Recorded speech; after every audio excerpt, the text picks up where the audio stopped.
It is important to me to understand how the reopening of the city and the return of tourists is impacting businesses across all 5 boroughs. Over the last several years, our committees have been at the forefront of the Council's efforts to address the challenges facing the city's tourism industry.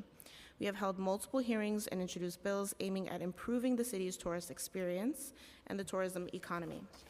We have also closely monitored the industry's recovery during the pandemic and provided support where necessary.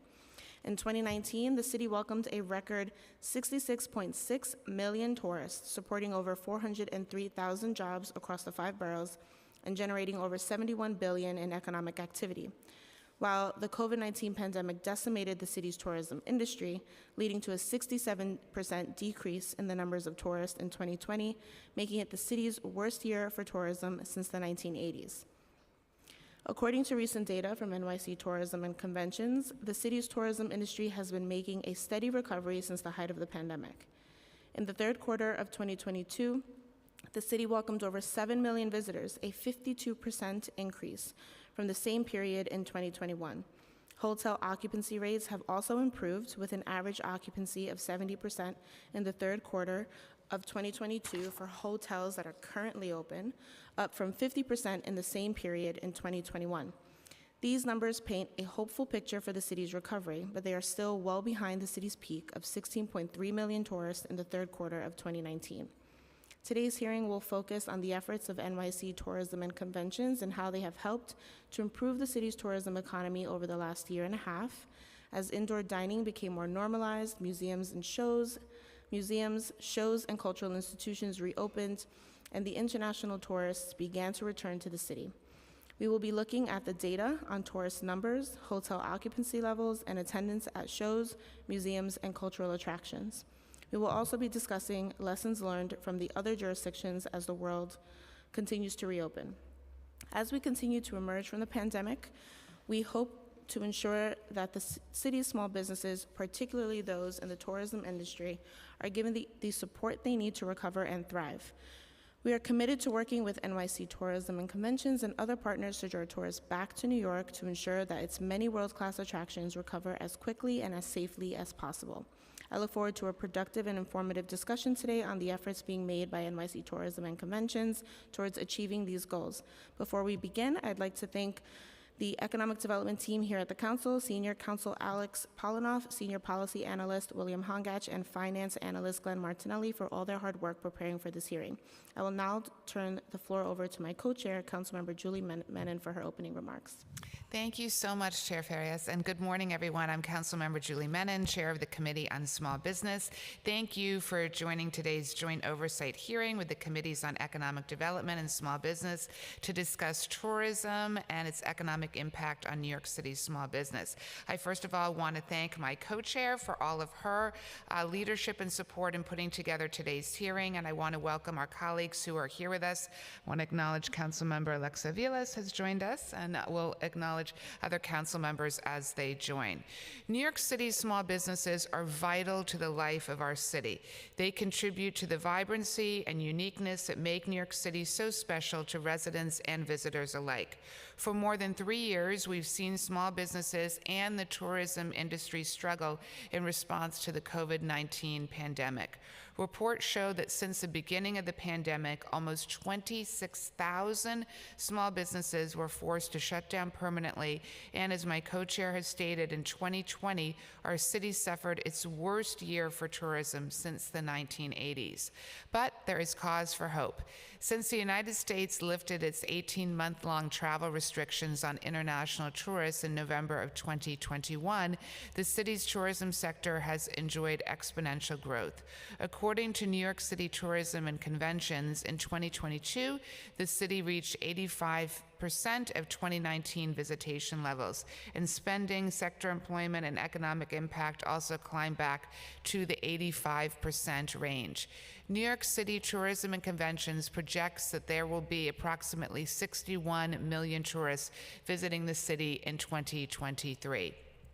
Small businesses in sectors spanning recreation, food service, retail, and more stand to contribute greatly to the resurgence of the city's tourism industry, just as they have contributed to the city's economy in recent years. For example, Broadway contributed $8.45 billion to the city's economy in the 2021 to 2022 season, and 62.5% of Broadway tickets are purchased by tourists. A full quarter of restaurant sales volume in the city comes from tourists. And tourists spent $10.5 billion at food and drinking establishments in 2019. And in 2019 alone, tourists spent $9.3 billion at retail shops in New York and accounted for nearly 1/5 of all retail spending in the city. With intentional effort and collaboration among government partners, business owners, advocates, and other stakeholders, our city's beloved small businesses in the tourism sector can not only rebound, but redouble their efforts in making New York City a world-class tourist destination. Today's hearing looks to ensure that New York City's small businesses, particularly those in the tourism industry, recover and thrive as they play a leading role in welcoming visitors back to our city. I look forward to hearing testimony from New York City Tourism and Conventions and asking questions of the additional city agencies that are present today. I'm eager to hear about New York City Tourism and Conventions' plan to incorporate small businesses into their strategy, programming, and outreach. I also anticipate hearing more about the relationship between New York City Tourism and Conventions and the New York City Department of Small Business Services, and also look forward to hearing from small businesses and advocates on today's important topic. Finally, I want to thank Alex Palinoff, William Hongak, Nicole Kata, and Rebecca Barilla from Central Staff for their work putting together this hearing, as well as my own Chief of Staff, Jonathan Shutt, and Legislative Director, Brandon Jordan, for their assistance. I'll now turn it back over to my co-chair. Thank you.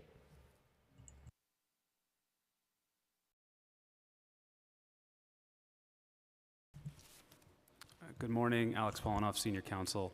Will members of the administration who are giving testimony today please raise their right hands? Do you swear or affirm to tell the truth, the whole truth, and nothing but the truth in your testimony today, and to respond honestly to council member questions? Great. Thank you so much. You may begin when ready.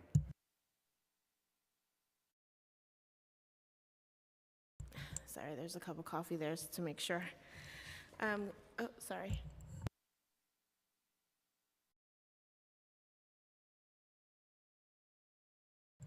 Now's the time to read your testimony whenever you're ready.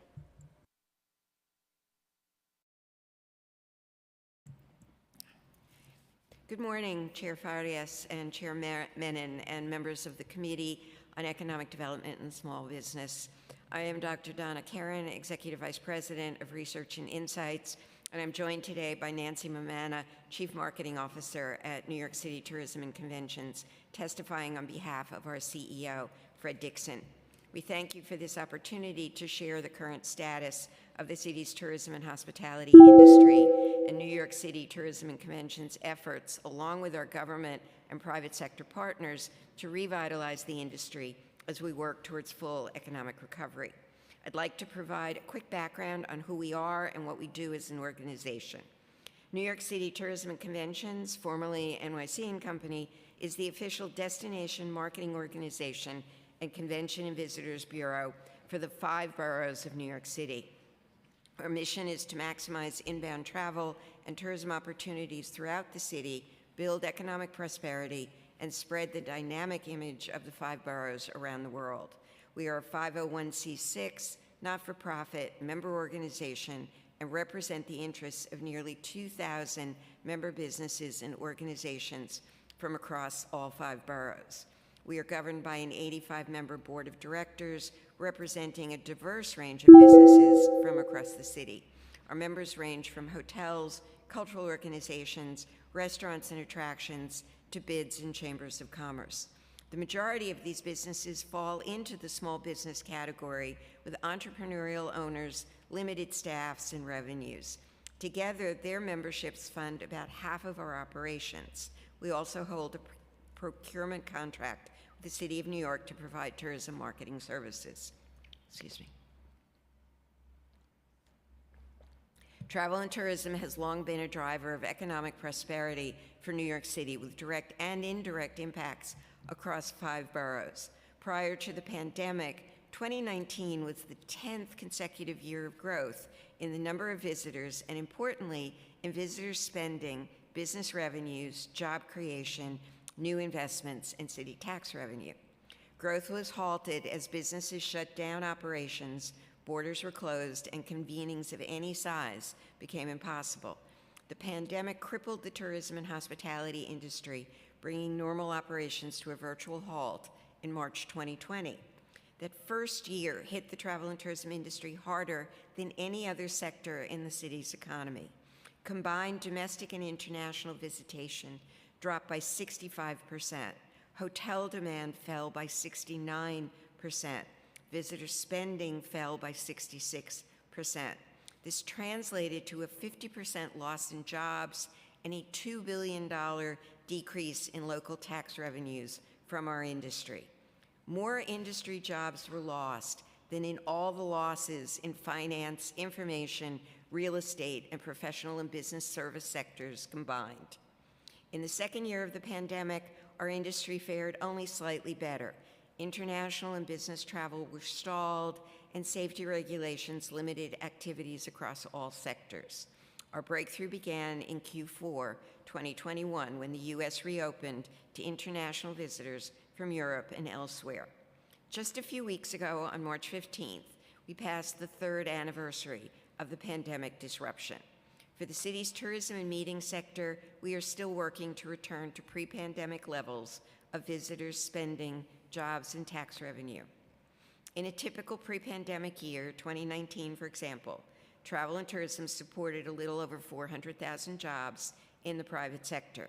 This was about 1 in 10 jobs, still an impressive number in our tech, finance, real estate, and biomed-driven economy. At the end of 2022, industry jobs were still down about 35% in key sectors supported by visitor spending. Most of those jobs are in services and small businesses that directly interact with the visitors from the moment they arrive by land, rail, or air to where they stay, what they eat, what they buy, what they do, and how they move around town. Our estimates for 2022 suggest that the industry will have recovered to about 270,000 jobs, including many in the services, wholesale, and retail businesses that provide for the industry, as well as visitor accommodations, attractions, shops, and dining options. As you may know, a significant proportion of the tourism workforce also lives in neighborhoods throughout the city. Many of them work in small businesses that provide key inputs to the visitor experience, from food wholesalers to event specialists to local tour guides and startups. The tourism ecosystem spreads benefits at every level. There is also a benefit every New Yorker can feel. Without the tax contributions coming from the tourism and conventions we host, the average New York City household would be on the hook for another $2,000 in state and local taxes. While the private sector in the city has surpassed the employment levels of March 2020, many of the businesses that rely on visitor spending are still lagging, however. Restaurants and bars, which rely on visitors for about 1/3 of their patrons, remain below peak employment as remote and hybrid work reduces the weekday population around the central business and entertainment districts. On a similar trajectory, though in smaller in numbers, the arts, entertainment, and recreation sector is also pacing back, but not yet reaching prior levels. Given the attraction of the city's cultural community to visitors, 6 in 10 jobs in the sector are supported by visitor spending. As of February 2023, the Bureau of Labor Statistics estimates that there are 42,700 people employed in the city's accommodation sector. That's 80% of the seasonal benchmark. Active hotel inventory, the combination of new properties and reopenings, is nearly at 2019 levels, with just over 125,000 rooms serving travelers to New York City. Seasonal occupancy patterns have returned to form, with midweek business travelers joining the growing international visitors and domestic leisure travelers to keep occupancy rates rising month after month. Average daily room rates are continuing to increase, reaching $214 on average for the first quarter of this year. Nevertheless, hotels in major cities across the country are, like New York City, still performing below their pre-pandemic levels. In the first quarter of this year, New York City hotels averaged 71.8% occupancy, still 7% below our 2019 benchmark of 77%. Looking out to the remainder of the year and into next, New York City is facing increasing competition for all our visitor markets. Domestic visitors are looking to travel internationally again. Business travelers are still hyper-cautious as concerns about recession swirl, and other first-tier meeting cities are making attractive offers to meeting planners to bring their events to Los Angeles, Dallas, Las Vegas, Orlando, Atlanta, and even Chicago. New York will remain the most popular international destination, but challenges are still ahead. As you will hear from my colleague Nancy Mamana in a moment, we've come through these past few years through strategic government investment in our work that allowed us to maintain our presence and messaging in key global markets, making us ready to pivot back to welcoming domestic and international visitors into the city. This much-needed government funding has expanded our marketing research and research capabilities. Now, Nancy will share our 2023 marketing campaigns and programs that continue to revitalize the travel and hospitality industry. Thank you. Thank you, Donna. Good morning, council members, and thank you for the opportunity to share our work. I'd like to start by thanking our many city partners we collaborate with and look to continue partnering with moving forward, especially our close work with Deputy Mayor Maria Torres Springer's office, as well as various other city agencies. Today's hearing comes almost exactly a month after we unveiled our new brand and name change, as you referenced, to now become New York City Tourism and Conventions. This doesn't change our mission or our portfolio of programs to drive visitation to New York City, but we want to better define what work we do. We created our new brand after embarking on a tremendous amount of research, which included in-depth stakeholder interviews across our staff, global offices, board of directors, and City Hall, in addition to over 1,000 surveys with our member businesses, residents, and visitors, after which we concluded that the name NYC & Company wasn't clearly and immediately conveying the breadth and depth of the critical work this organization does to power the city's economy. Our goal is to position this rebrand as a milestone for the organization, which is an evolution in our strategy and builds upon the work we've always done, showcasing authentic, aspirational, five-borough stories to the world, now under the banner of New York City Tourism Conventions, to lead the industry forward. We've had very positive reception to the new brand and logo and hope you all share our excitement about how it positively positions the five boroughs. We also created a color palette that reflects New York City, with the black as the primary color, which provides the basis for the secondary color palette, which is a survey of New York City icons and associations. Thank You Red, Brick Red, Fairy Orange, Locks Pink, Taxi Yellow, Rockaway Sand, Subway Green, Liberty Green, Coffee Cup Blue, and Skyline Blue, with more added as the system develops in the future. Happy to answer any questions around the rebrand at the end, but wanted you all to know that the look and feel of the marketing for our programs we produce will change, while the content will largely be similar to past years. In September of last year, we launched the refresh of our global It's Time for New York City campaign, which is the largest multi-phase global tourism marketing and advertising campaign ever created for New York City. It's Time for New York City was initially rolled out as restrictions began to lift, more people were getting vaccinated, and travel resumed in the United States and beyond. The campaign reminds visitors of the city's unrivaled energy, excitement, and the abundance of endless experiences and resiliency that make New York City the most iconic destination in the world. Designed to create urgency and FOMO, the fear of missing out, It's Time for New York City campaign has 3 phases and includes television, digital, outdoor media, and partnerships. The goal of this campaign was to encourage visitors to explore the 5 boroughs. This latest phase ran in 18 countries with 17 unique travel partners, including Porter Airlines in Canada, Havas Voyage in France, Aeromexico in Mexico, Asiana Airlines in South Korea, MasterCard in Hong Kong, and United Airlines in Sweden, the US, and the UK. The results have been impressive. We have an external research firm called Smari conduct an analysis on the marketing and the ROI on the domestic campaign, which was $352 for every dollar spent on the advertising and $241 for every dollar spent internationally.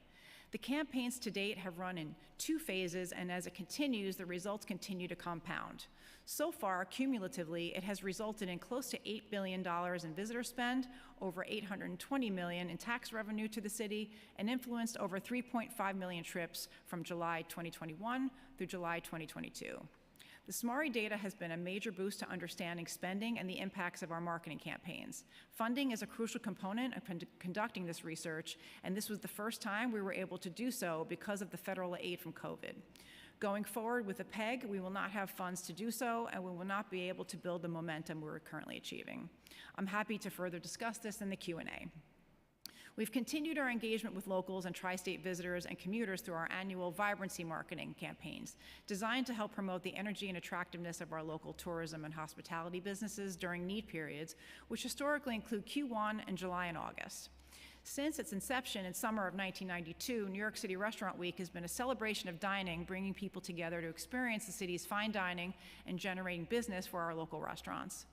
On the heels of Restaurant Week's continued success, New York City Tourism and Conventions has relaunched 6 seasonal vibrancy marketing programs, including the twice-annual New York City Broadway Week, Off-Broadway Week with 2-for-1 tickets to some of Broadway's hottest shows, as well as the shows featured at smaller theaters across the boroughs, and New York City Must-See Week, offering 2-for-1 tickets to over 40 attractions, museums, tours, and performing arts.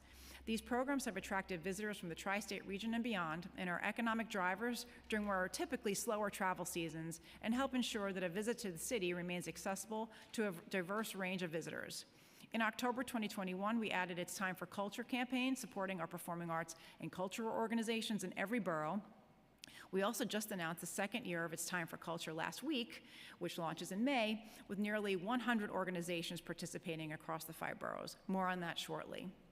In January of this year, we brought back New York City Winter Outing, a combination of New York City Restaurant Week, Broadway Week, Must-See Week, and the second year of including New York City Hotel Week. By combining all programs on a broader platform and under one messaging umbrella, we expand the reach of the message to day trippers and valuable overnight visitors, and drive traffic and spend to businesses and organizations across the city. This year's program outperformed both 2022 and 2019 traffic and conversion benchmarks, even though we had lower budgets to market the program than in 2022. We had over 700 participants in the program, which include over 500 restaurants across the 5 boroughs, over 40 cultural institutions, Broadway shows, and hotels. Through this program, we partnered with various city agencies, including New York City Department of Small Business Services and the Mayor's Office of Media and Entertainment. We'd especially like to acknowledge the support of MOEM as they once again sponsor New York City Winter Outing. Their support helped to offset participation fees for the program as part of ongoing efforts in tourism recovery.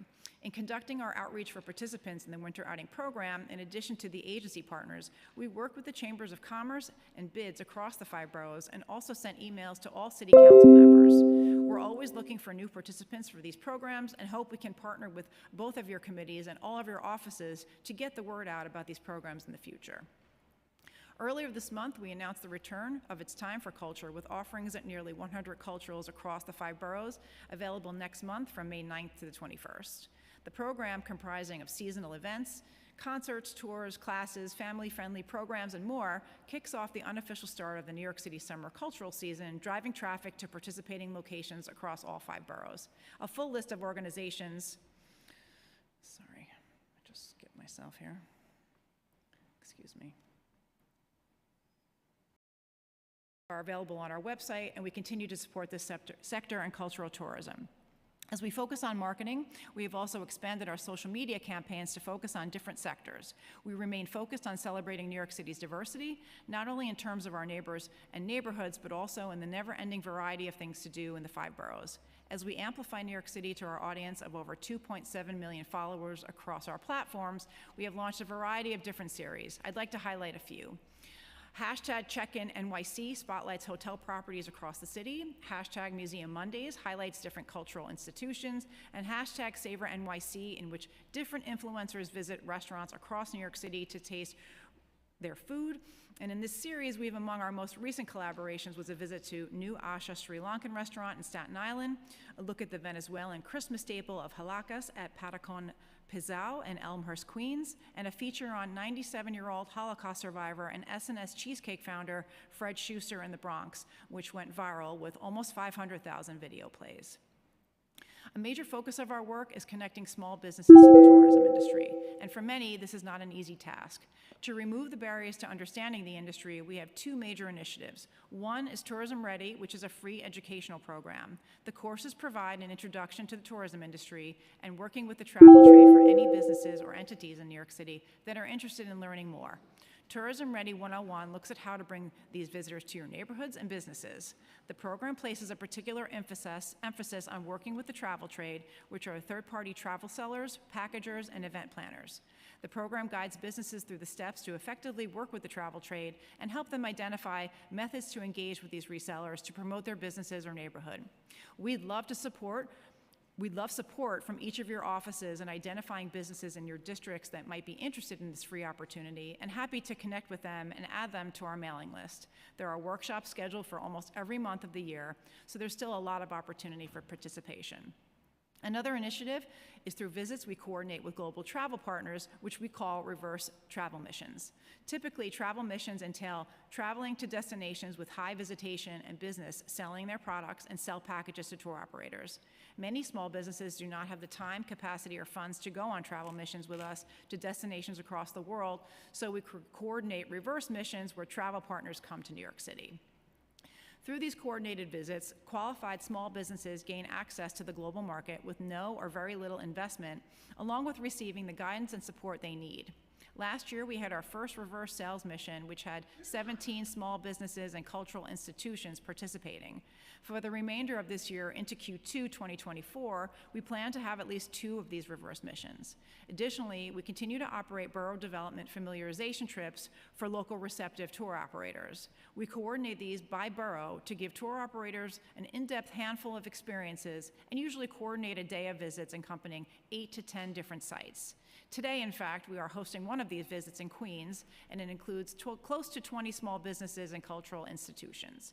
These visits are critical to highlight the diversity of experiences in New York City and to help tour operators better communicate all that we have to offer.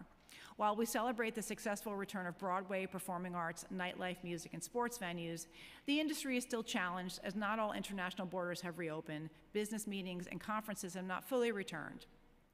New York City tourism and conventions will continue to support our industry by stimulating demand from hyperlocal, regional, national, and international visitors. For example, we continue to book future meetings and convention anywhere from 10 days to 10 years out, depending upon the size of the event, to foster the return of business travel as much as possible. However, without a stable long-term funding strategy, we will fall behind our competitors in generating inbound travel from around the world and the spending and tax revenue associated with it for all 5 boroughs. We hope today's conversation is the continuation of a shared interest to ensure New York City remains one of the world's leading destinations. Thank you for inviting us to testify. As always, we appreciate the council's support of the industry and being partners with us in this work. We're happy to answer any questions you may have. Thank you. Great, thank you so much for your testimony. I'd like to acknowledge Council Members Brooks Powers, Riley Gutierrez, and Councilmember Ung, who is virtual, who have joined us for today's hearing. And let's just get right into it. So I appreciate your answers or your testimony around the rebranding of NYCTC. I'd like to know if there's any major differences outside of what you've described already, and if there are any new responsibilities. It's really just us leaning more heavily into our role and making it more clear that we are, in fact, the destination marketing organization responsible for tourism marketing. So we felt it was important to clarify in our name, but our remit does not change, and our mission does not change. Okay, great. And have tourism numbers improved in the city since the lows of the pandemic? And are there any specific data points that you use to track the tourism trends in New York City? Improvement is definitely happening. We had dropped to less than 22 million visitors in 2020. We forecast that this year we will be well above 61 million and on our way to full recovery by the end of 2024. We do this by tracking through syndicated surveys of visitors, traffic in rail, air, and land, visitor spending, and hotel performance. We work with a number of third-party vendors who collect the original data, and then we bring it into our analysis of the city as a whole. Can you explain a little bit more about So it makes a lot of sense to me that you're tracking airway traffic and seeing how many folks are coming in. In terms of surveys, are you doing anonymous surveys to visitors that are coming to New York City? Are you partnering with airlines that have surveys come up on the screen, things like that? That's a very good question. Thank you. You touched the heart of my daily life. I'm interested, so tell me all of it. We work with two major resources for tracking visitation at the visitor level. One is a company called DK Shiflet, which is part of a larger entity, MMGY. They conduct hundreds of thousands of surveys in the course of the year of domestic travelers. And one of the key questions in that survey is, did you visit New York City in the last 3 months? And then if they visited New York City, they also get asked, did you visit any of the 5 boroughs? Please check all that apply. So we know statistically who is visiting, not by name or person, but what we get is an anonymous profile of this collective of visitors during the course of the year that allows us to understand whether they're here for business or vacation, whether they stay in a hotel or they're crashing on their cousin's couch, and who's in the travel party, what they do, et cetera. We have a parallel study that's actually conducted by the U.S. Department of Commerce, National Travel and Tourism Office, which is done at major U.S. airport hubs on the outbound return travel of international visitors. And they get asked basically the same set of questions. Where are you from? Where did you go? What else did you do? How did you stay? What did you spend? And in both of these cases, because New York City is, on the international side, the #1 destination in the United States for international travel, statistically, we have a very large sample. It's a very reliable sample that allows us to break it out by country of origin. We profile about 25 different origin markets that then get used in our marketing and strategy. On the domestic side, we compete with a couple of leisure destinations that tend to pull more family travel than New York, but we're still talking about pre-pandemic over 55 million visitors, that we can profile those markets based on their characteristics that allows us to know what's going on, but also to feed into the marketing analysis. Sure, and how regularly are we aggregating that data and then evaluating? These are annual. The domestic data I see quarterly. Okay. But you always want that annual leveling out. We forecast 3 times a year. Okay. We work with a company called Tourism Economics, which is an Oxford economics company, and they forecast based on a whole variety of the other data inputs. What is happening in hotels? What's happening on Broadway? Museum attendance at the Statue of Liberty, bridge and tunnel traffic, non-commuter rail traffic, airline arrivals. So we build a forecast model that we then validate with the survey data, and these two things interact. That's great. Thank you for sharing that. And similarly, I suppose, how do you track the economic impact of tourism in the city? And what are, if any, metrics that you use to measure it? Again, it's somewhat the same set of data inputs. Again, working with Tourism Economics, who have developed a proprietary in-plan model for us. We're looking at hotel revenues, the revenues in the restaurant sector, the revenues in a variety of attractions and other things, together with what our predictors are for visitor spending based on tracking credit card data, again, anonymously, as well as the survey data, and some things that go on that economists do that, honestly, they tell me they're doing. Yeah.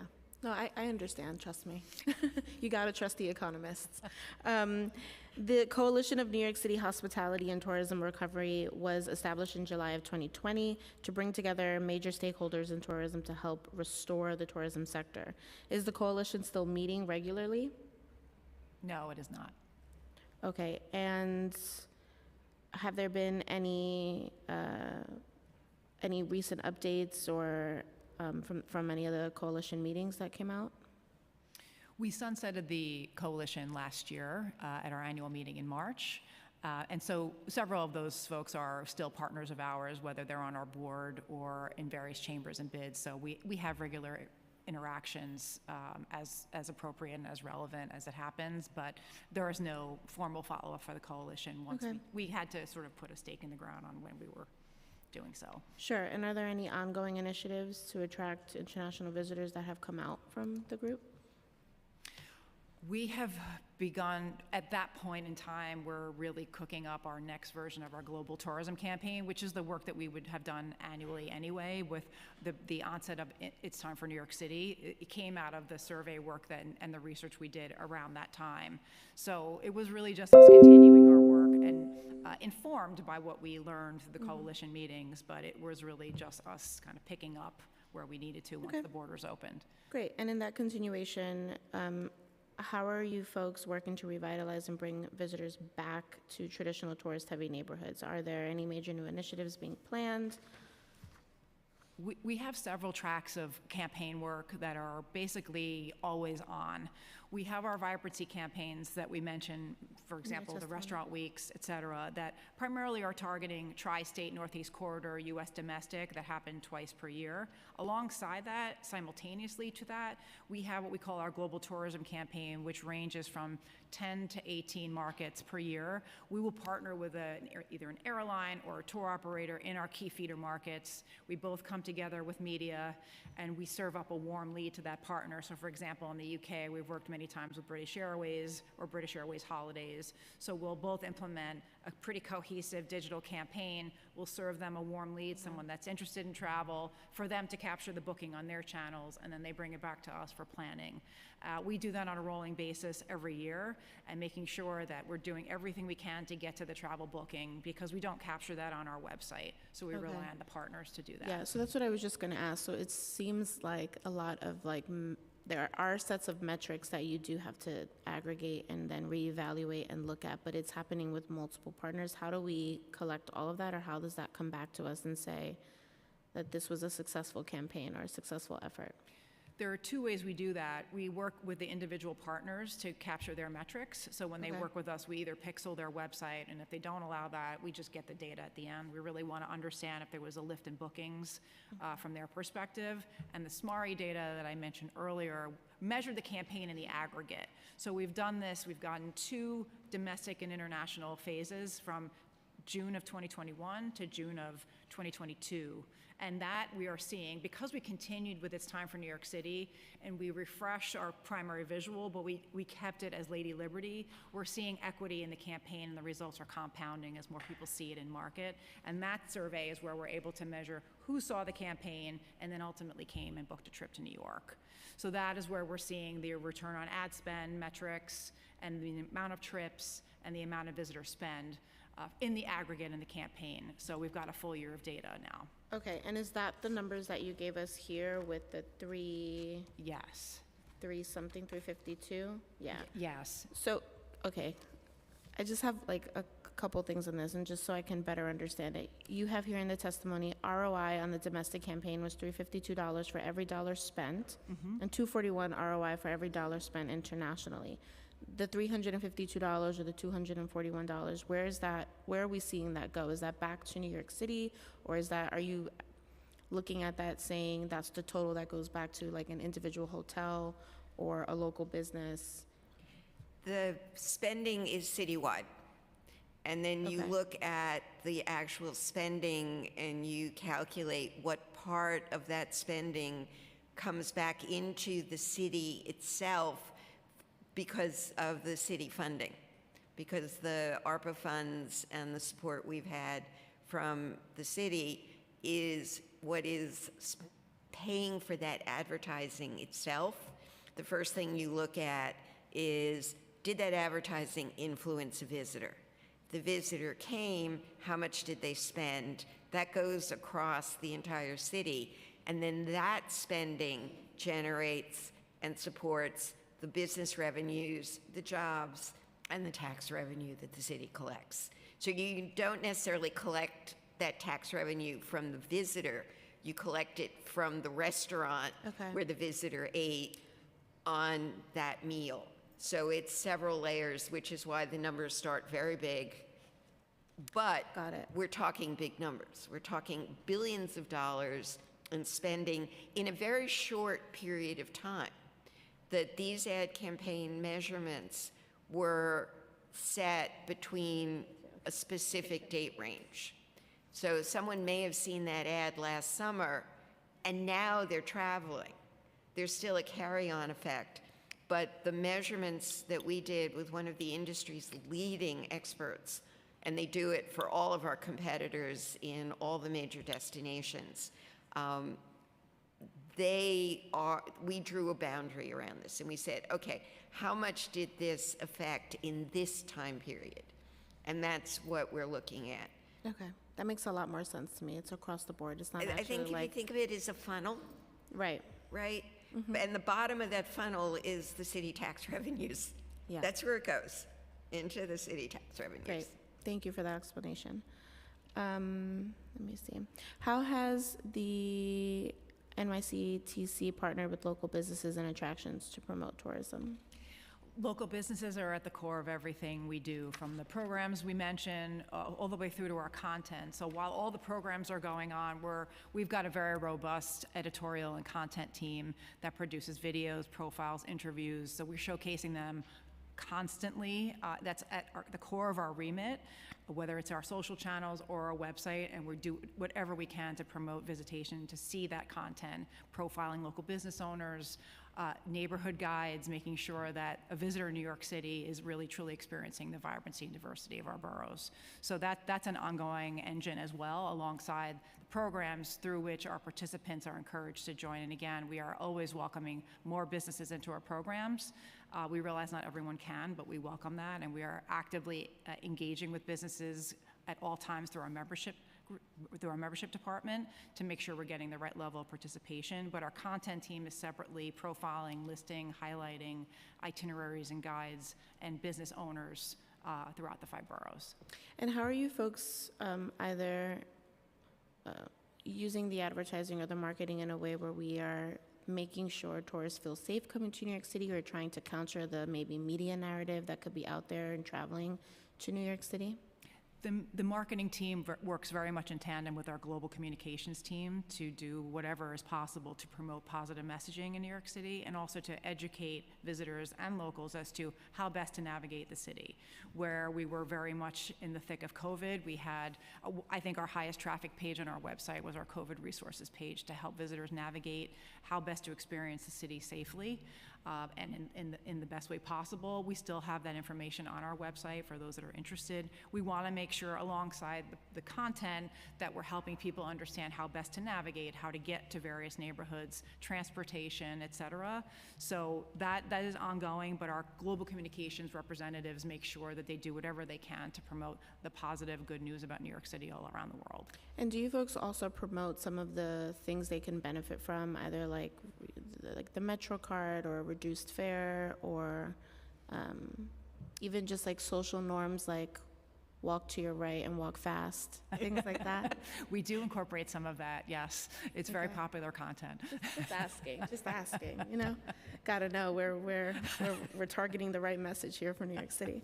Awesome, that's great to know. I recently learned, and I'm still fact-checking this, so please no one quote me on this, but we don't have a residency requirement for the Fair Fares program. So if someone like traveling domestically could actually come and get a reduced fare, even if they're here for 2 weeks or they're here for a couple months visiting family. So I'm wondering, on our end, are we doing best to promote some of the benefits of maybe staying for a prolonged time with getting a reduced fare? So thank you for answering that. And if we can look more into that, that would be great. Absolutely. Has NYCTC mimicked or learned from tourism initiatives in other U.S. cities, especially with post-COVID recovery? We have great relationships with our competitors. It's an interesting dynamic in the destination marketing space. We learn from each other, and we especially during the pandemic, I think shared quite a bit of best practices, because the truth is we were all experiencing the same thing. We were just at a different level because we're New York City, and we were the epicenter in the beginning of the pandemic, as we all remember. So I think there's a lot of communication in the industry. We do what's right for New York City, but it's always good to be informed with what other destinations are doing. But we all followed a bit of a similar playbook in terms of starting with a very hyper-local targeting to our programs, fishing where the fish are, where people were, starting with locals and then expanding outward. Beyond that, we do what's right for us. Great. And I feel like some of this was already answered, but I'm just going to ask, what information is disseminated from the international office? Like, is the information created in response to the interest and feedback of the country's residents? And how do these offices identify interest and collect that feedback to create campaigns to visit New York?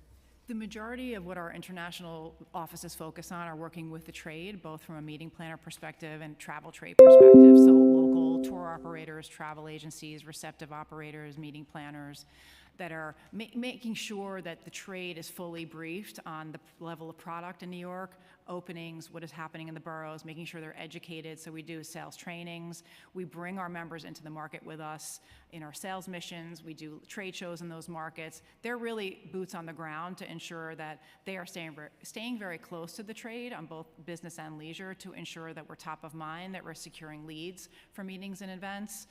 That they're just staying very close so that New York City remains top of mind as a destination, but the product updates are continual, so that they're aware that when you arrive in New York City, there are many more places to visit than some of the trade may think. And with the pandemic, there was quite a bit of turnover. So we're very much focused on re-education with the trade, and it's a continual process. So the offices really supplement our efforts at the corporate office to make sure that we're really staying close. Great. And I just have some questions around the international office, or the office spaces that we potentially have. How many brick and mortar offices do we have internationally?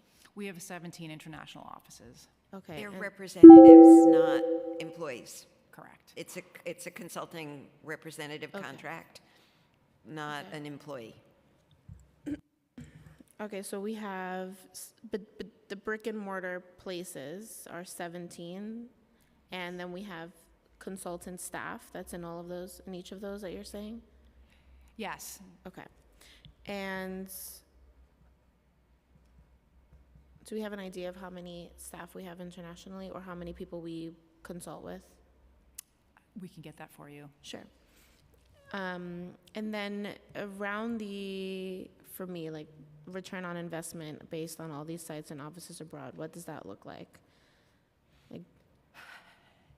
I think that what we're looking at, in the sense of how, one of the things we look at in the surveys that I deal with directly is what % of our key markets rely on travel agents, how many of them are influenced by destination websites and things like that. So we have a sense as we go into the market, what's the best channel for reaching people.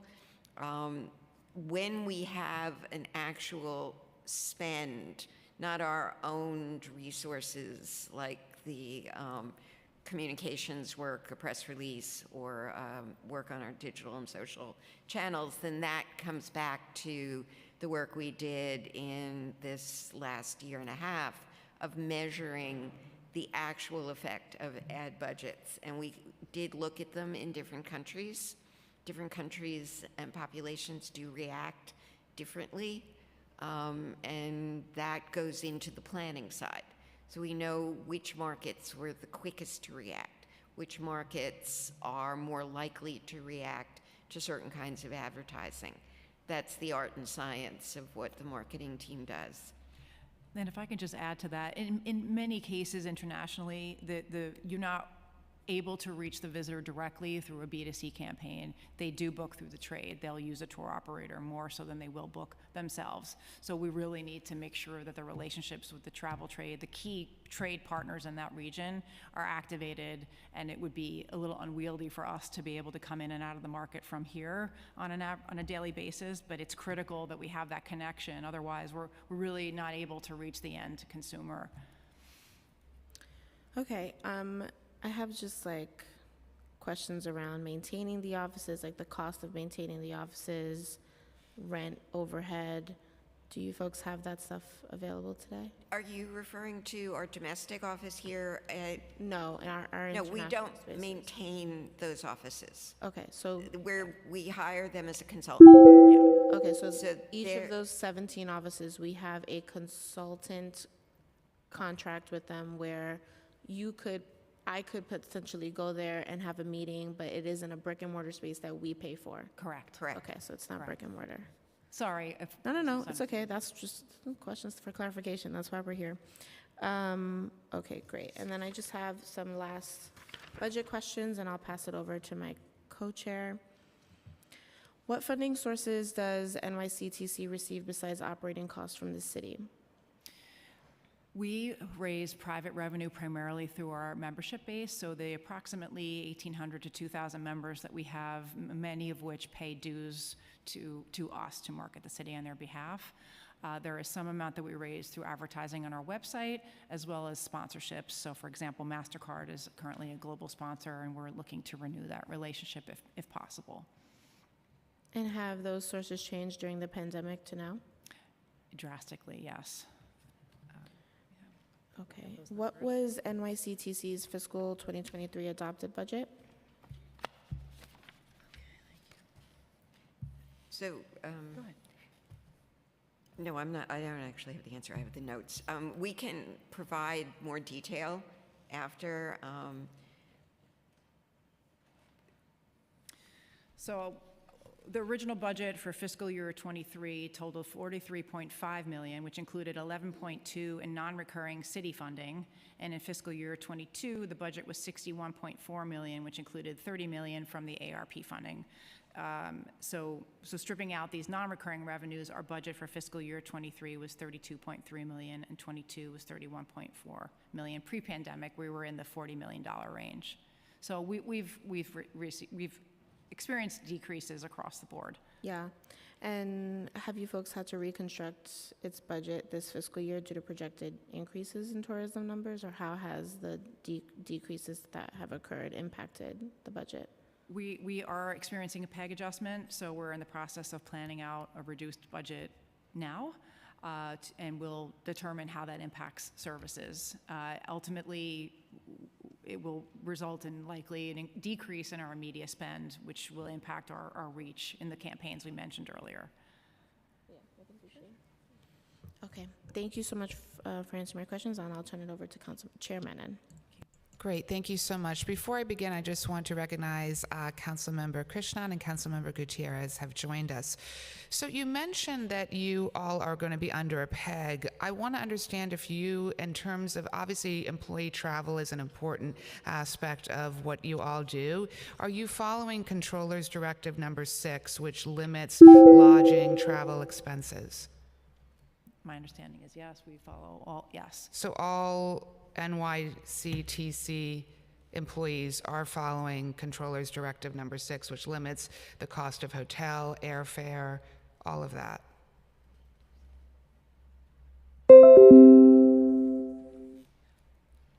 Since we're not a city agency, we don't, I believe, follow it exactly, but we do set our own parameters for travel, which is why the international offices being on the ground makes it a lot easier for us to scale back travel as needed. No, understood. I mean, you're obviously a separate 501c3. You're not a city agency, but given that the city has allocated for fiscal year '23 approximately $31 million, I think it's important that our respective committees get that information just in terms of what restrictions have you set on employee travel, because every city employee is subject to this, and it's obviously tight budget time, so it's incredibly important. So if you could please get to both committees that information.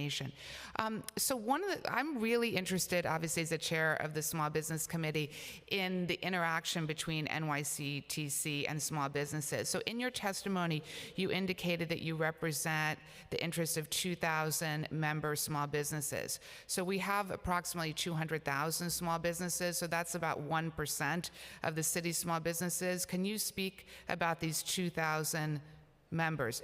Are they being charged a fee to be a member? The membership base is across all businesses within tourism and hospitality within our purview. So that's likely why, obviously, it's a smaller number. We remain focused on tourism and hospitality businesses, and we are welcoming more every day. But is there a fee for those businesses? Yeah, there are fees for some businesses. During the pandemic, we definitely waived those fees, and thanks to the support of MOM, we were able to waive them for the participation in our programs, which is typically required, and the fees scale depending on the size of the business. And what is the fee scale? It's, I don't have the actual numbers, but it is based upon the revenues of the business. So the larger, more affluent, higher revenue businesses pay a higher fee, and it is halved in the boroughs. So whatever that fee was based on your revenue, it would be half of that to distinguish between a Manhattan-based business and a borough-based business. And it comes down to, in some cases, a few $100s a year. So a small business, for the marketing services that NYC Tourism and Conventions provides, would be perhaps charged $500 to participate in this larger marketing initiative, which gives them access to all the sales possibilities, the marketing visibility, the website, the research, the networking, the business meetings. All of that comes, plus the visibility of they're the ones who are listed on our website and with direct links to the business. So if you're looking up a restaurant that serves Sri Lankan food, there might be several in the city, but the ones who are members of NYC and Company, when you see that list, there's a direct link to their website. And how many members are outside of Manhattan? I think I have to look that up. It's a growing number every year. Like a rough estimate. It's probably about 35 to 40% at this point, particularly because of the initiative. 35 to 40% are outside of Manhattan. Yeah. Okay, could we get a breakdown by borough of Yes. I mean, my concern is that we're obviously coming out of the pandemic. We have close to 200,000 small businesses. Most of these small businesses can never afford the fee. I personally believe the tourism arm of the city, particularly one that's receiving this kind of city funding, should be promoting every small business, throughout the city without having to charge those fees, particularly the businesses that can't afford it. May I ask, I'm a little unclear. My colleague pointed out that we promote businesses that visitors, tourists, business travelers to the city can benefit from. And so many of the small businesses in this city are in retail categories that visitors are not engaged in. They are in neighborhoods that are very residential and are not directly being affected by visitation to arts and cultural, sporting events, other activities across the borough. And so where we are focused is on businesses that are likely to directly come in contact with a visitor or come in contact with a entity like a hotel or a restaurant that can buy goods and services Sure. from them. So let me clarify. So first of all, it's focused on domestic tourists, international tourists, and New Yorkers visiting these small No, I'm saying this is what I believe we should be, like, buy local, shop local. I just want to tell you what I think we could be doing and what I know other cities' tourism arms are doing. And so this is what I'm really urging you all to do. And really the point of the hearing and why we want to have the hearing is to try to brainstorm about how we can support more small businesses in the city. So for example, one of the things that we did at MOM is we did walking tours of film and movie locations in all 5 boroughs, and then tried to get those tourists to then go to small businesses in those neighborhoods. So those are the kinds of things. I understand you might be doing it one way now. We're trying to urge you to do it now a different way, given the pandemic and given the fact that you're getting a very significant amount of city money. We're trying to be proactive about how can we best support the city's small businesses in every neighborhood across the city. So we are doing that now. If the goal is to include more businesses in the efforts that we have because we are, in fact, promoting walking tours as we speak, and we have times of the year where we do that. Spring is where we begin to kick that off. We're open to including as many businesses in our membership purview as possible. So we do rely on our membership team, the chambers, the bids, and partnering with you all to engage with as many as possible. So there's definitely an openness there. It's just as many as we could physically onboard, but we do everything we can to promote our programs. But our vibrancy campaigns happen twice a year, every year, so there's always planning that we can do. And then the in-between, so we'll do a content push around shopping 4 times a year, walking tours, historical tours. There's always opportunities to feature more. So I guess it really depends on, we should brainstorm on, what are we talking about? Because the budget has been severely challenged. Our budget hasn't been raised in 12 years, while our cuts have been ongoing. So without the additional funding we received during the pandemic, we are not well-resourced. But there's work at hand that we are currently doing, and we would love to partner with you to expand what we're doing. But again, to Donna's point, our purview is visitors, so that's people visiting from 50 miles and beyond, wherever they come from. So as long as it makes sense, we're very willing and very happy to expand the membership base. Yeah, I mean, I think it would be great if you all put together a plan that, for example, for every major destination that tourists are going to, if they're going to the Bronx Botanical Garden, if they're going to the Bronx Zoo, all the small businesses that are adjacent to that, promoting those small businesses and doing some kind of package, so that you go to the botanical garden and then you're going to restaurants in the neighborhood, so that we're really partnering. I mean, I had a meeting with you all about this, and specifically we talked about Arthur Avenue and restaurants and how to promote them and all of that. But I think it should be expanded again to all of these neighborhoods, because they're treasures and jewels, whether they're cultural organizations or other tourism spots that people are going to. I just don't want the small businesses then to be left out of the equation. And I can assure you there are not, and we could share the various neighborhood guides that we are currently doing. We are also updating our website, so it will involve a lot more cross-pollination and mapping capabilities. We needed to get out of the 20th century with our website, so we'll have a lot more mapping capability and nudging people. So if they're going to a particular attraction, nudging them toward restaurants nearby with the new infrastructure. But we are doing that today, and I'm happy to share examples of the work. That would be great. That would be very helpful. Yeah. Which bids are you working with in the city?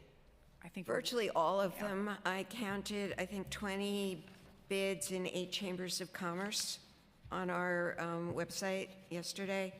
You said 20 bids? 20 bids in 8 chambers. I don't have the actual list. Okay, I'm going to request then that there's 76 bids. If you could please reach out to every single bid in the city, because again, all of them have, are receiving tourists in some form or another, but then we want to make sure that there's that interaction with the small businesses.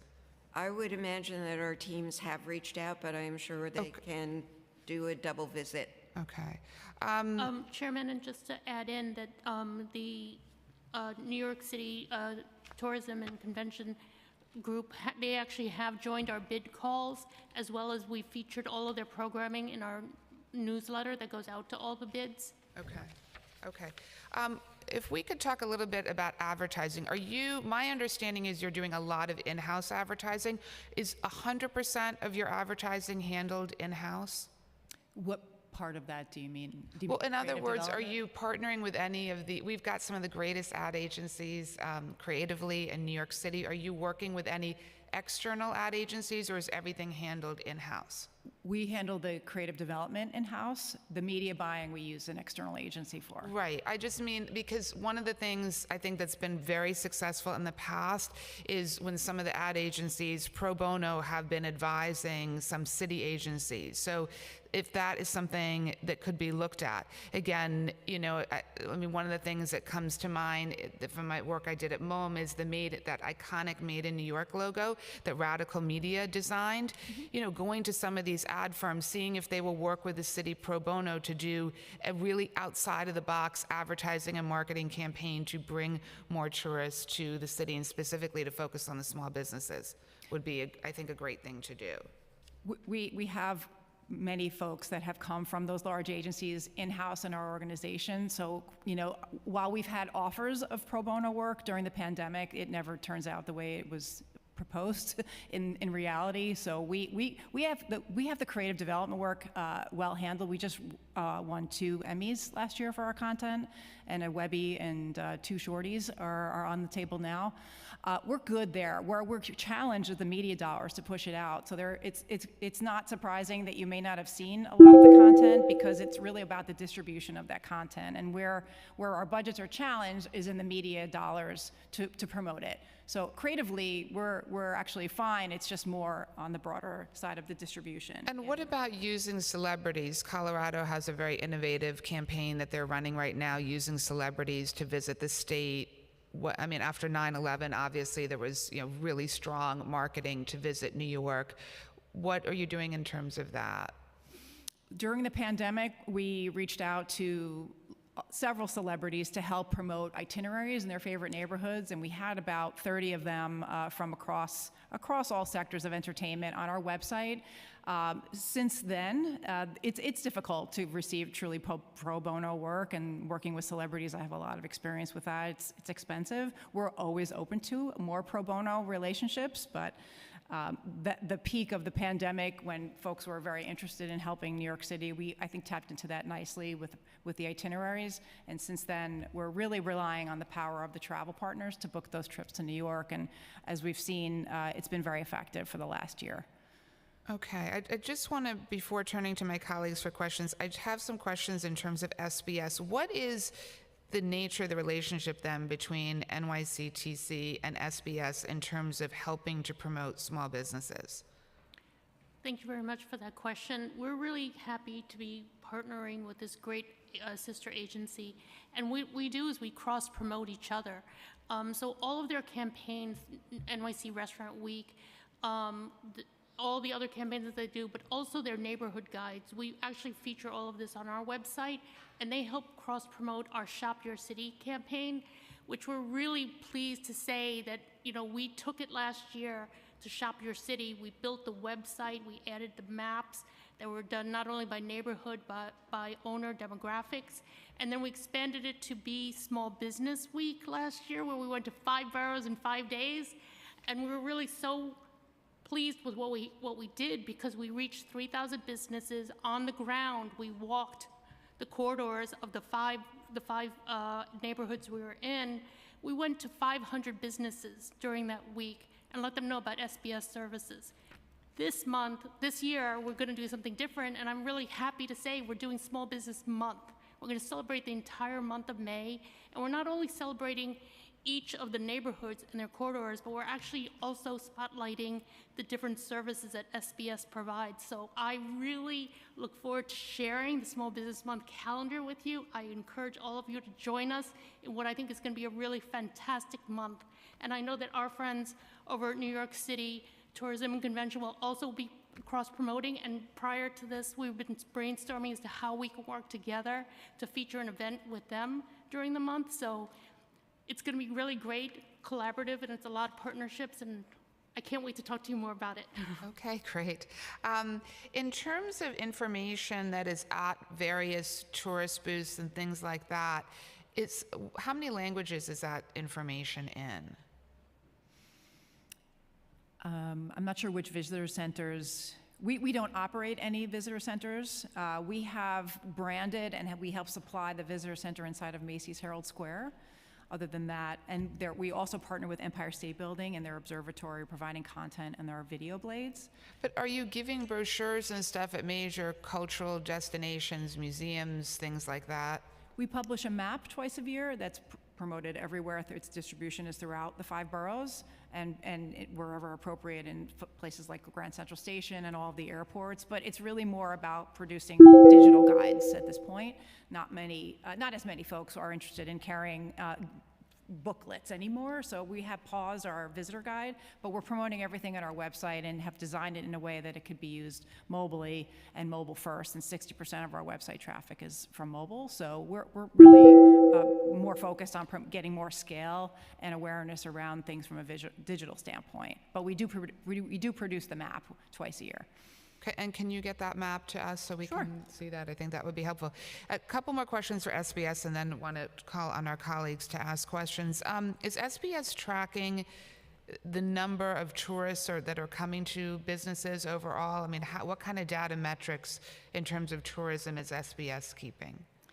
Thank you for the question. We're actually not tracking it ourselves. We're working with our partners and using their data. It's really quite amazing data that we've seen from them, and so we rely on them. Okay. Okay, I actually have a lot more questions, but let me open it up at this point to colleagues who might have questions. Okay. Okay, Majority Whip Savina Brooks Powers, thanks.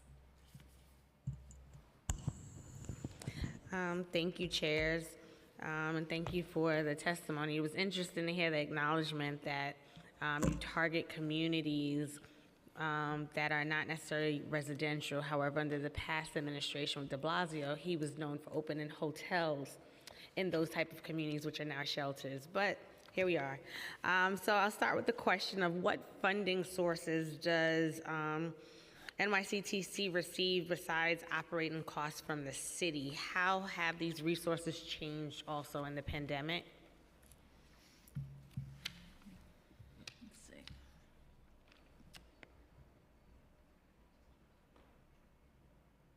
While you look for So- the answer, okay, go ahead. Yeah, 'cause yeah. I'm limited on time. So we have multiple private funding sources, all of which were negatively impacted by the pandemic. The largest individual source of funding comes from our membership organizations, the hotels, restaurants, retailers, and attractions that we mentioned earlier, who contribute membership dues, participate in our programs, and co-pay exhibitor fees at trade shows and missions, and purchase advertising on our website and guides.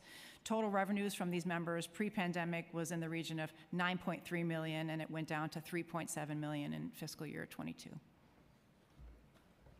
Thank you. And then, how does NYCTC factor in equity as it considers which businesses to recruit and partner with? And do you have a breakdown of member businesses sorted by borough? We can provide that to you, absolutely. But you don't have it right now? Not right here, no. Okay. Do you also have a breakdown of member business owners sorted by race, ethnicity, and gender? I don't believe we have it sorted in that manner, but we can try to do that. Okay. And when seeking to partner with businesses, NYCTC do targeted outreach to businesses in outer borough communities and communities of color? Do we target those businesses? Yes. Absolutely.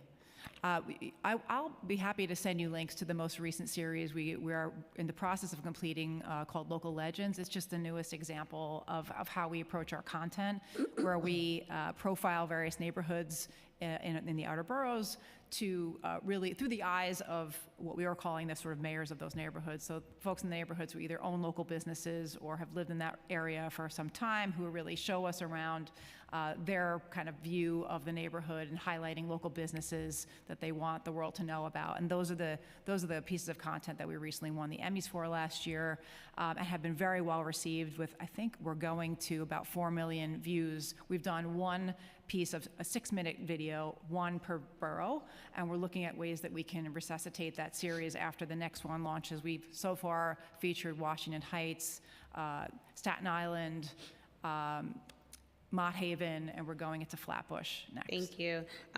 Does NYCTC, are you required to follow the city's MWBE participation guidelines at all?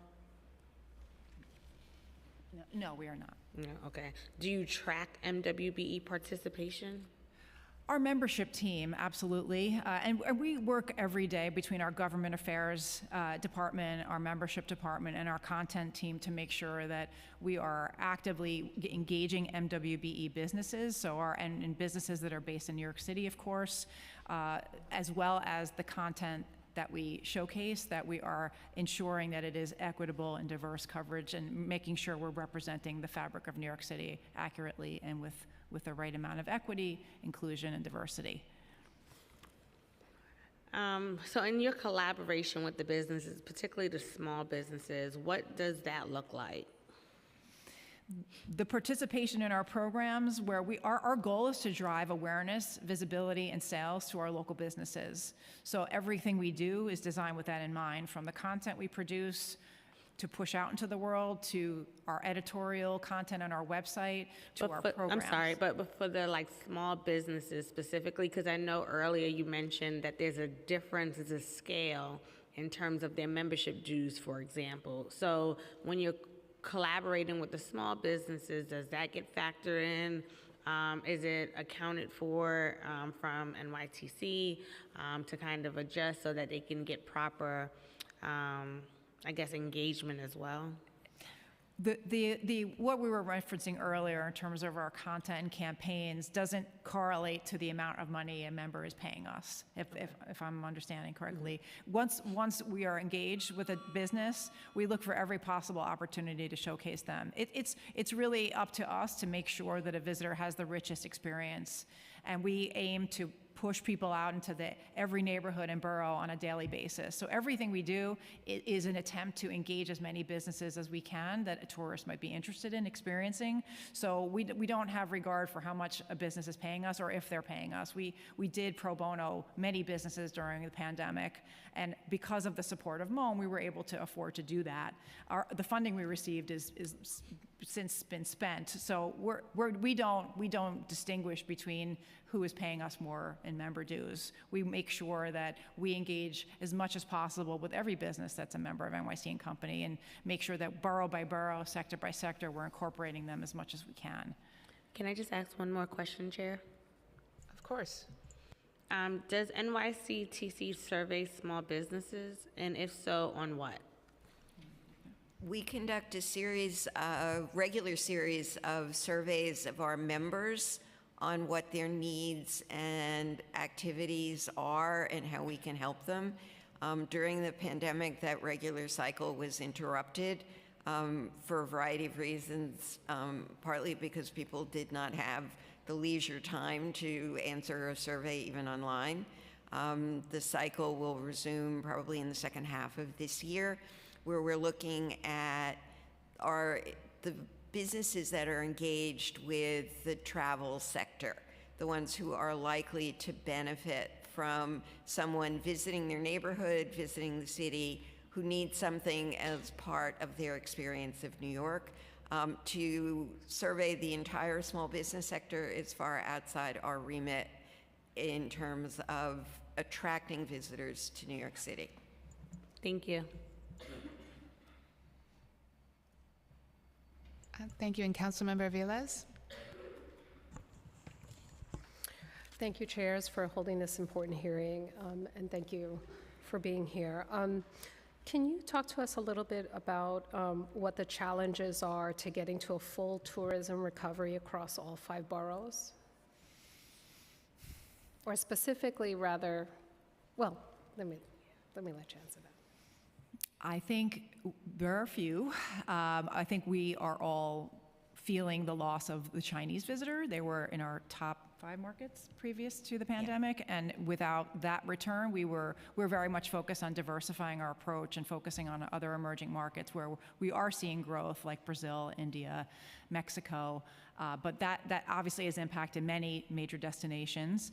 But we are continuing to again diversify. We also have seen great growth in farther out U.S. domestic, some more of the long-haul markets, U.S. domestic. So we're just diversifying the marketing approach and the media targeting approach accordingly. We are seeing steady improvement. I also think we are a little bit behind with regard to business event and travel, so that's continuing to rebound. So we're watching it and we're continuing to push in those areas, but they're not quite back to pre-pandemic levels. So I feel like that's where we're seeing the primary amount of the shortfall. And what are you doing in response to get back to those levels? We're diversifying our approach. We're focusing on other markets to replace what we have lost with China. So we've now got campaigns in 18 markets, and we're doubling down where we are seeing growth. So the markets that I just mentioned, for example, India, Mexico, Brazil, Australia, we're seeing great growth there. long-haul domestic, where we didn't really focus as much pre-pandemic. We've doubled down on those campaigns. So the campaigns that we do with travel partners like United Airlines and beyond, that is where we've really made sure that any funding we have received has been converted to working dollars to support those campaigns. The power in what we do is in the media, and where we are now currently experiencing the shortfall because all of the recovery funding we received has been spent on those campaigns. That is where we're most concerned with maintaining the momentum we have achieved, because we have achieved momentum, and we know that through our research that we've recently concluded. I'm certainly delighted to hear that the numbers are rebounding. Often the hearings are a lot of doom. Is that rebounding across New York City? And I represent District 38 in Brooklyn. So I'll ask more specifically, but are you seeing the same levels of rebounding in the outer boroughs? We believe we are, in terms of the way we're seeing activity and spending. One of the resources we rely on is anonymous credit card spending data that we get in a contract with Visa. And it tells us which countries and which markets visitors come from by where they are in the boroughs. And we've seen some very dynamic recoveries. Some of it connected to visiting friends and relatives and exploring neighborhoods where your friends and relatives live. So the different communities that are connected globally to New York is a benefit for us. The Dominican community in the Bronx was very active during the pandemic as visitors could come. Some of the Caribbean communities in Brooklyn, the Hispanic and South American communities in Queens, and so on. That's one of the ways we look at it. There are also additional challenges that are far outside any of us in this room, which is, for many of our international markets, the ability to get a travel visa to enter the US is become extremely time-consuming, in addition to difficult and expensive. And so for many of the markets we're targeting, this is now a major delay. Our colleague, Alexandra Silversmith, is actually in Washington trying to remind the government that these visa application processes are affecting everyone and the travel. As much of a third of the Chinese market is likely to be without a visa. Current people who had a visa no longer have a viable visa. The same is happening in Brazil, in Colombia, and in a number of key markets where people can't even enter the US, even if they want to visit New York City. So we're working on a different front to address that as well. Thank you. Wow, the time went quickly. You got beeped. In particular, what I didn't hear was any partnership with the cruise industry.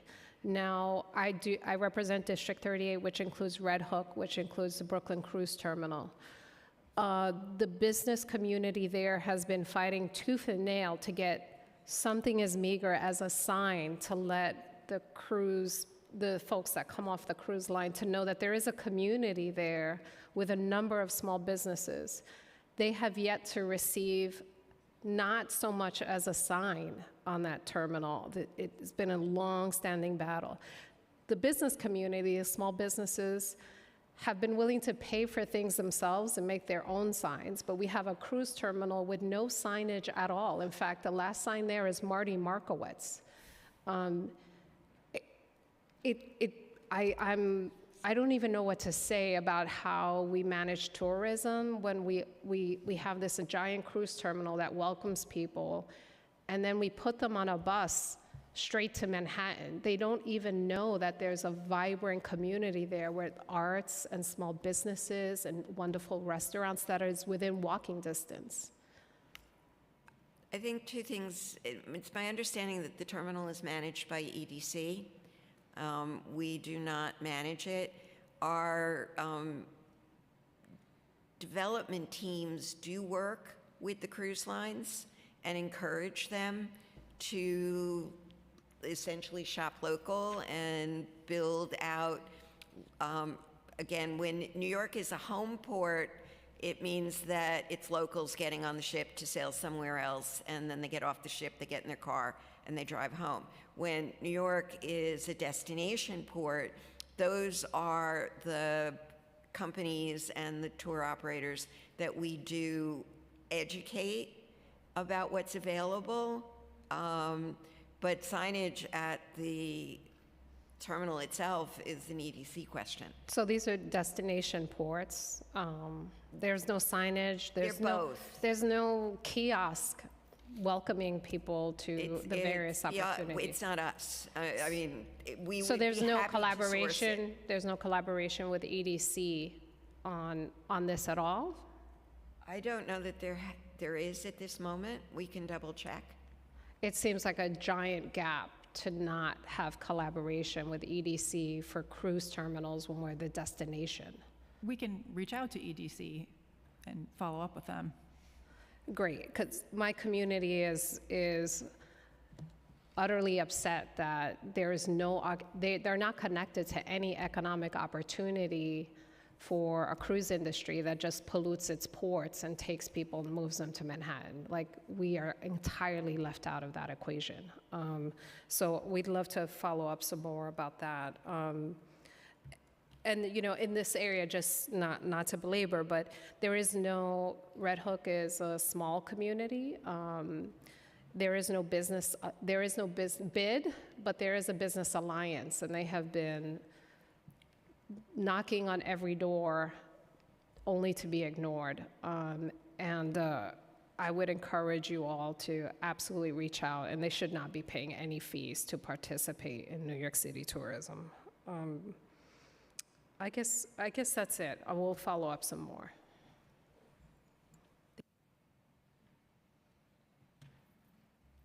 Okay, I want to echo what Councilmember Velez said. I mean, I think, again, there's got to be collaboration. I don't think it's a good enough answer to say, oh, this is EDC's problem. I mean, we're all here to try to work collaboratively together. And so, you know, I definitely want to echo what the council member is saying. I think it would be great if there could be some kind of event that is really promoting small businesses around Red Hook, and, you know, doing some kind of, maybe it's a walking tour, maybe it's something, food tastings at restaurants. But this is really one of the things that we want to get out of this hearing, is to try to think outside of the box of what can be done to help the city's struggling small businesses.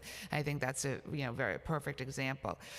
But I do have some more questions. Okay, how often does NYCTC receive calls or inquiries from tourists asking about small businesses or where to go? It's funny, there used to be a lot more of them. When I started 20 years ago, they were regular and all the time. Now we get a number of emails, but people have become really quite competent and comfortable with their phone devices, and they Google things, and they check our website, and they look around, and do it quite independently. We still get an occasional email. It shows up in various offices of ours, and then I'll answer my phone. My phone number is one of those that's on the website. And so I get those calls. And there's no specific system for it, but it's people who still need to talk to somebody to ask a question. It's not a particularly high number at this point. It has dropped off significantly because people have become much more comfortable with this. And in terms of social media, are you all using social media to promote the city's small businesses? Absolutely, almost on a daily basis. And are you only promoting those that are paying the fee? No. So how are these other businesses selected in terms of being promoted? We focus on our member base, and again, not every member is even paying a due right now because of the pandemic implications, and we are able to support that because of the support we receive from MOM. So we're doing it on a content strategy basis. So if we decide we're featuring culturals like we are about to embark upon for the next 4 weeks, it's our team doing the research, working with our membership department to understand what might be of interest, how do we craft those into guides, who are we featuring. It's a creative decision that is informed by the work between our government affairs and our membership department is doing to determine what is it's really making sure that our members are at the forefront of our messaging. And in terms of the cultural campaign, what's a borough-by-borough breakdown of the cultural organizations? I'm happy to follow up with that. I don't have it handy, but Okay, we yeah, have if you 100 could- organizations total, and we are 5-borough. But I'll Okay, get that. if you could provide that. And then what is the plan, since there is this cultural campaign, what's the plan then to integrate small businesses that might be adjacent to those cultural organizations? The program is designed to highlight the participants in the program, so they're each encouraged to offer some sort of a unique offering, whether that's a behind-the-scenes tour or a talk back, whatever it may be. We're driving traffic to those locations. While folks are on the website looking at those locations, they will see suggestions for other places to go during their visit. But it's designed to highlight the businesses that we are featuring. And the NYC Go Local campaign, is that still running? We have evolved that campaign into our Local Legends series, which is the series, the 6-minute films that I mentioned earlier. Those are out in the wild, and we are driving traffic back to our neighborhood guides. And we have several content packages, the Black experience in NYC, the Latino experience in NYC, and the Asian experience in NYC. That's all integrated within that content. So as we push, that content is designed to drive interest and traffic back to the website where all that information lives. So it's neighborhood guides, it's all the experience packages, and everything in between, and we drive visitors in between those pages. And is there any way to measure datametrically how many small businesses can benefit from that kind of advertising, and if so, which ones? We have, through our Google Analytics, understanding of the traffic each page of the website is receiving and the clicks out to those business pages. So again, it depends on if there's a defined offering, like it's time for culture or restaurant week, we measure the clicks out and, for example, open table metrics, so we can see who is getting the most traffic, and then the businesses ultimately will need to give us sales metrics, but we can measure as far as we take it, which is the click out to either buy or reserve. And yes, we have that by business. And what about Restaurant Week month? How do you measure those data metrics? And can you talk about the borough breakdown of restaurants there?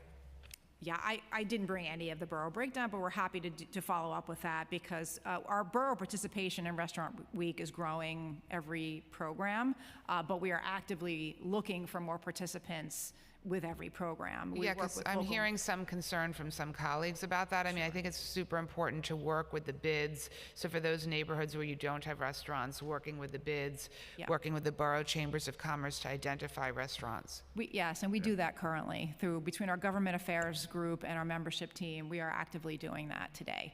It's having come from the restaurant industry, it's a little difficult to get anyone to focus on having to do paperwork and enroll in these programs.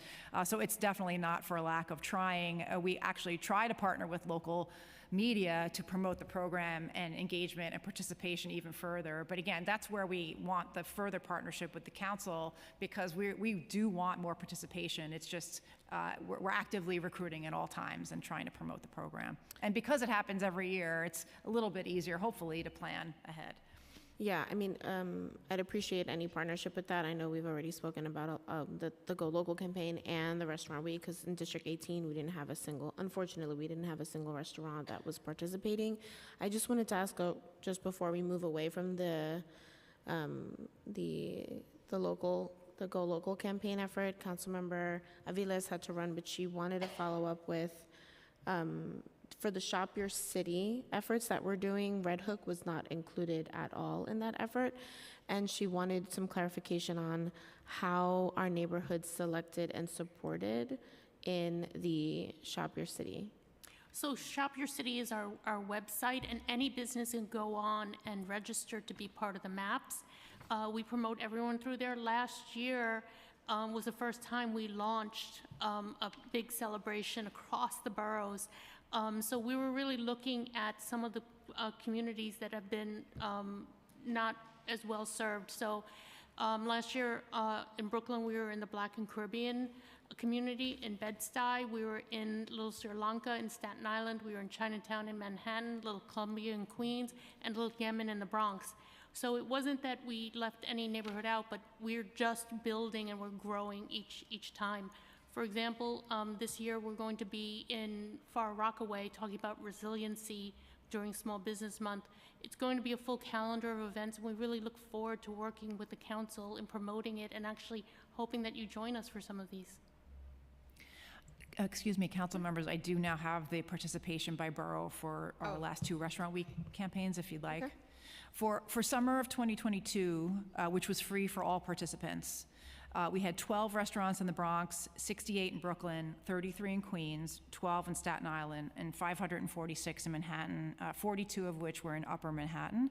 And in winter 2023, which was free for the first 50 participants in each region, we had 12 in the Bronx, 51 in Brooklyn, 32 in Queens, 14 in Staten Island, and 423 in Manhattan, 23 of which were in Upper Manhattan. So we're happy to email this to you if that's easier. Yeah, that would be really helpful. Yeah, I think it's obviously going to take a concerted effort, a team effort to make sure that more restaurants in other neighborhoods are participating. So I think we'll definitely talk to our colleagues about that because, you know, we want to see as many restaurants participate as possible. So that's so important. Thank you. So I don't have any more questions. I just want to say thank you very much for your testimony. We really want to partner with you. We're very excited about the possibility of increasing promotion to the small businesses, and so want to be partners to you in all of that, as do I know our colleagues. Yeah, thank you so much for coming in today, and I want to reiterate the sentiments that Chair Menon has expressed. We want to be able to get our businesses out there, more recognition. We want people to come into our neighborhoods respectively, and we want to work with you to do that. And I will now kick it over to Committee Council. Thank you. Thank you, chairs. We'll now turn to public testimony. For in-person panelists, please come up to the dais once your name has been called. For virtual panelists, we will be calling individuals one by one to testify. We will be limiting public testimony today to 3 minutes each, so please begin once the sergeant has started the timer. Council members who have questions for a particular panelist should raise their hands, and council members who are here virtually, please use the Zoom raise hand function and your name will be called. For virtual panelists, once your name is called, a member of our staff will unmute you and the Sergeant at Arms will set the timer to give you the go-ahead to begin. Please wait for the Sergeant to announce that you may begin before delivering your testimony. I'm going to send it back to the chair for a moment. I'd like the record to reflect that we've been joined by council members Caban and Kagan. Thank you. The first panel we'll call today is Riva Shang and Raul Rivera. Please come up to the dais.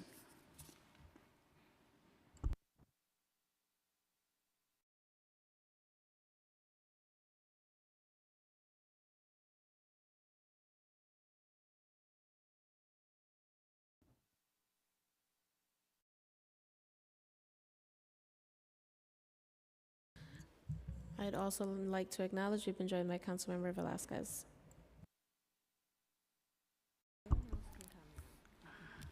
Riva Shang, you may begin when you're ready. Turn on your mic button. Yep. Hello. Got it. Okay. Thank you, Committee Chairs Farias and Menon, the Economic Development Committee, and the Small Business Committee for holding this hearing. My name is Riva Shang, and I'm the Senior Coordinator of Small Business Programs at the Asian American Federation. Through our small business program, we've worked directly with hundreds of Asian-owned small businesses throughout New York City. Our small businesses were the first to be pitched into crisis in 2020, and since then, as the city works towards economic recovery, the commercial corridors we serve in neighborhoods like Flushing, Jackson Heights, Elmhurst, and Sunset Park are still struggling. This is why we urge the committee to devote resources to promoting tourism in the city's ethnic commercial corridors, especially in outer boroughs. We propose that the council do this first by promoting inter-borough travel to local New Yorkers. Similar to SBS's Shop Your City campaign, the city should advertise its immigrant neighborhoods as exciting local day trip destinations for New Yorkers.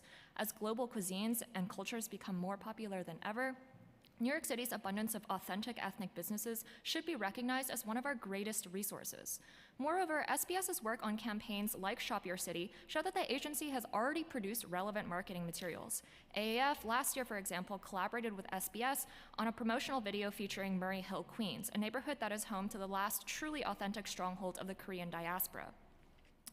We would like to see SBS better leverage existing marketing materials like this video series, which capitalize on the local knowledge of community-based organizations like ours. A wider public campaign would also boost the city's still lagging MTA ridership by encouraging local New Yorkers to get back on the train and to take advantage of cross-borough bus routes. For example, bus shelter and train ads can feature the neighborhoods that are accessible by various routes.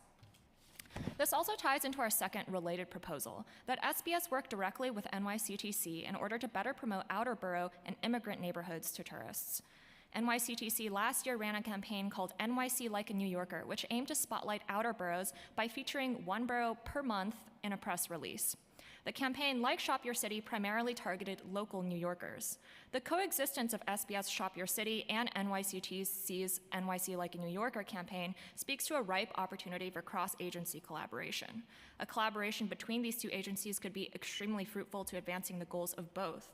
Promotional materials focusing on immigrant commercial corridors could and should be added to NYC&Co's advertising targeted towards national and international visitors as well. Such advertising would not just be a matter of paying lip service to diversity, but a real potential economic boon for the city. NYCTC is increasingly targeting Asian markets as travelers from this region spend increasing amounts of money on tourism. And for these tourists, the diasporic strongholds of NYC represent a fascinating kind of cultural tourism. Travelers from Korea are interested to see the last genuine diasporic strongholds, and the same may be said of visitors from China and Sunset Park or of India and Jackson Heights. As travelers from these countries look to New York City more as a tourist spot, we hope to see the city's definition of its tourist attractions expand accordingly. Thank you for this opportunity to testify, and we look forward to continuing to work closely together.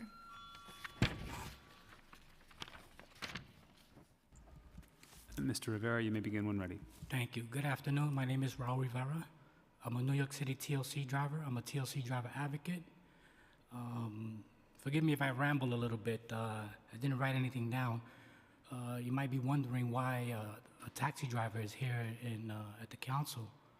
Well, I just want to bring a little bit of clarity to the council. I want you guys to understand that we have 175,000 small business owners. Those small business owners are immigrants. 90% of them are immigrants, people of color with a language barrier. The taxi driver, the Uber driver, the Lyft driver, the TLC driver here in New York City is those small business owners. They get attacked, they get marginalized. We are trying to get meetings with our council members. It's like pulling teeth. And I speak English. You understand what I'm saying when I ask for a meeting, when I send the email. I have to go outside and bang on your door, pull out a bullhorn and start yelling just to get meetings. The drivers are being ignored. I am a driver myself. I'm a native New Yorker. I was almost killed in an accident driving 12 hours a day in the city. And I want you to remember this, very important, very, very important. The drivers just received a raise from the TLC. Uber sued the TLC to stop that raise. And I tell everybody, but nobody wants to listen, the Seattle Uber driver makes more money than the New York City Uber driver here. It doesn't make any sense. Does it cost more money to live in Seattle than in New York? I don't think so. They're making more than the driver here. The formula that TLC is using to give us a pay raise is not correct. They failed in court. When Uber sued, they won. They went and did something else, and we got a small raise. We got 15 cents. The Uber driver got 15 cents. When the tourist is coming here to the city, who you think is taking them to their destination? You think a tourist is getting on a bus, on a train with loads and loads of luggage? No, they call in the Uber driver. We are the first person they see once they land. Once they get here, we are the first people they see. And we talk to them, and we give them tips, where to go, how to be safe. We want more respect for the driver. We want our meetings. If we send you an email and you're a council member, you have to represent your district Every district has drivers. You don't even have to check. We're not just taxi drivers. We are New Yorkers, and we are small business owners. We demand respect. Thank you. Frustrated. We can't get meetings. Why is it so hard? Thank you, Mr. Rivera. We got bills drafted for the benefit of the. We got bills drafted from all council members. Cabrera.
Thank you. We'll now move to the virtual portion of this testimony today. The first panelist up is Jessica Walker. Please wait for the sergeant to announce the timer before you begin. Time has begun. Hi, good afternoon. I'm Jessica Walker. I'm the president of the Manhattan Chamber of Commerce, and our organization is a convener, voice, and advocate for the 100,000 plus businesses across Manhattan. Thank you for doing the hearing. I think I definitely wanted to stay on just to make it known that I think this is a very important topic. Obviously, tourists are an important customer base for small businesses throughout the 5 boroughs, but they play an outsized role in Manhattan, particularly now when we're facing the significant losses of office workers who are working remotely. And data shows that we are approaching the new normal. Employers think that the new normal in terms of occupancy rates is going to be 56% in New York City. So we really do need the customer traffic from tourists to make up for the losses of what's happening with office workers. Just 3 points I want to make today. One, lots of great discussion today in terms of the need for great marketing.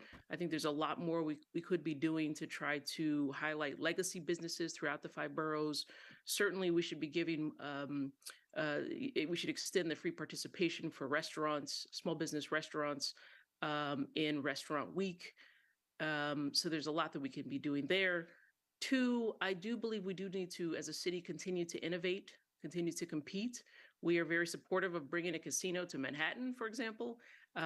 We were supportive of the building of the Staten Island Wheel that did not go through. But there's just a number of things that we could be doing that could be very exciting for the city to really draw in millions and millions more tourists quickly. And then 3, I just always want to make it be known that we do need to continue to support small businesses. We are not out of the woods yet. In terms of the recovery from the COVID crisis, many small businesses have taken on a great deal of debt. And so even though things seem to be getting better, many are still struggling. So I just urge everybody to continue to find different solutions. We are, of course, supportive of trying to eliminate the commercial rent tax for restaurants and retail shops in Manhattan. We are supportive of expanding the Small Business Resource Network, which the City Council has been very supportive of through the 5 Borough Chamber Alliance. We have been, through that program, throughout the 5 boroughs, we have helped maybe 30,000 small businesses in the last 2.5 years. And I'm happy and proud to say that 77% of those helped were MWBEs. And so we do want to continue to keep that program going. But again, these are just some of the ideas. I just wanted to say that this is a very important topic, particularly for Manhattan, and happy to work with you on solutions. Thank you. Thank you so much. If there's anyone else that didn't get an opportunity to testify, whether it's virtually or in person, but there's no one here, let us know now. Seeing none. Anything you have to say? No? All right, this is adjourned.